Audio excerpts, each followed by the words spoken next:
នេះជាវីដេអូគ្រូបារមីដែលល្បីនៅខាងបាត់ដំបងចេញមកប្រលះមេតបសៀមដែលព្រៃផ្សៃ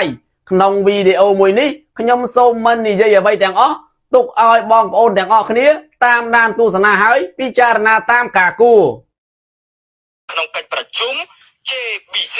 ឲ្យបានលើកឡើងយ៉ាងដូចនេះថាភាគីថៃមិនព្រមទៅតុលាការអន្តរជាតិ ICJ នោះទេហើយបើសិនជាចង់បានដីមានតែច្បាំងគ្នាលំទៅ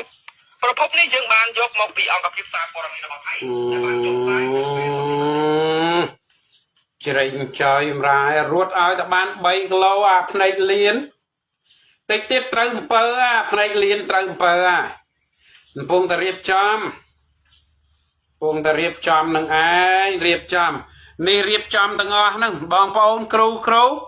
ត្រូវការរុថតវាយលុកតាមញៀនតបខាងផ្លូវប្រយុទ្ធគ្រូអាកុំចាំអីទៀតគ្រូខាងផ្លូវប្រាសាទអាកុំហើយខាងផ្លូវអំពើអំពាន់ប្រើមួនខ្មៅឲ្យវាចុកពោះចុកបកាច់បកិនងាប់តៃហោងទៅងាប់ទៅយើងបានជួយរាប់រយលានអ្នកបានព្រមទាំងបងប្អូននៅសៀមបងប្អូននៅខ្មែរសង្គ្រាមអូនអើយអូនសក់តារៀនពីអាមេរិករៀនផោមបានតារៀនក៏តែគ្មានអនុវត្តបងប្អូនយើងនៅនេះមានបទប្រសើររត់ចោលស្រុកក៏មានដោយលោកឪបទប្រសើរប្រយុទ្ធសមរភូមិក៏មានតាមកលៈទេសៈឥឡូវមើលគេសតខំហើយកាប់មុតដនឆេះណា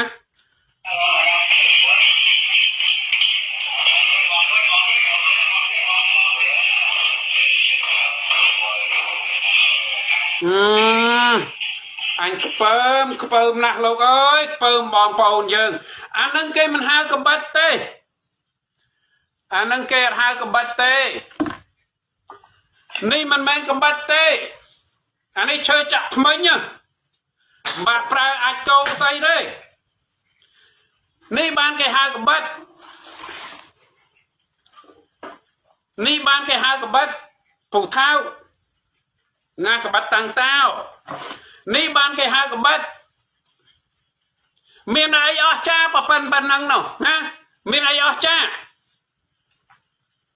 នេះនឹងគេហៅកំបិតគេហៅកំបិតប៉ុន្តែមួយទៀតអានេះបាក់ប្រើនេះបានកំបិតបានស្និទ្ធស្នាលអានេះគេហៅកំបិតទៅណាលបែងក្មេង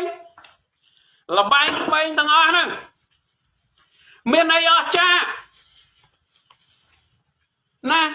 វិជាពួកសៀមគ្មានអីអស្ចារ្យទេគ្មានបានប្រហាក់ប្រហែលយើងទេ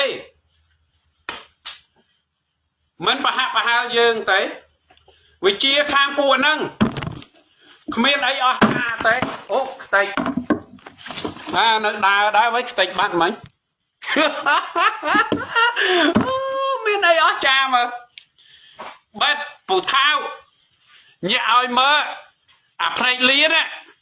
អាខ្លារត់បានតែ3គីឡូគ្មានបត់ប្រសើរពីយុទ្ធអាចស្អី